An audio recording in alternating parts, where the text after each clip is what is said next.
సిటీలో చాలా అరుదుగా కనిపించే పంచవటి అనే ప్రదేశాన్ని నేను ఈరోజు చూశాను.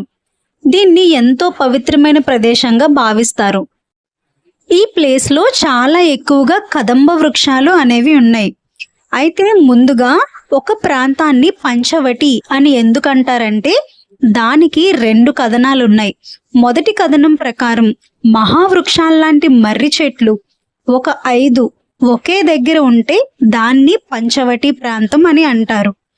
రెండో కథనం ప్రకారం బిల్వ చెట్టు, మర్రి చెట్టు, రావి చెట్టు, వేప చెట్టు, ఉసిరి చెట్టు ఈ 5 వృక్షాలు ఒకే ప్రాంతంలో ఉంటే దానిని కూడా పంచవటి ప్రాంతం అని అంటారు. ఈ పంచవటి ప్రాంతం ఎందుకంత పవిత్రమైనదంటే ఇలాంటి ప్రాంతంలో దేవతలు సంచరిస్తూ ఉంటారంట. ఈ ప్రాంతంలో నివాసం ఉంటున్న ప్రజలకి ఆయురారోగ్యాలతో పాటు సుఖ సంతోషాలను కూడా ప్రసాదిస్తారంట.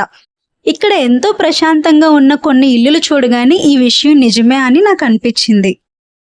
అంతేకాకుండా శ్రీరాముల వారు, సీతమ్మ వారు ఇలాంటి పంచవటి అనే ప్రాంతంలోనే నివాసం ఉండేవారని మన శాస్త్రాలు కూడా చెప్తున్నాయి. ఎన్నో మహావృక్షాలు విస్తరించి ఉన్న ప్రాంతమే పంచవటిగా పిలువబడుతుంది.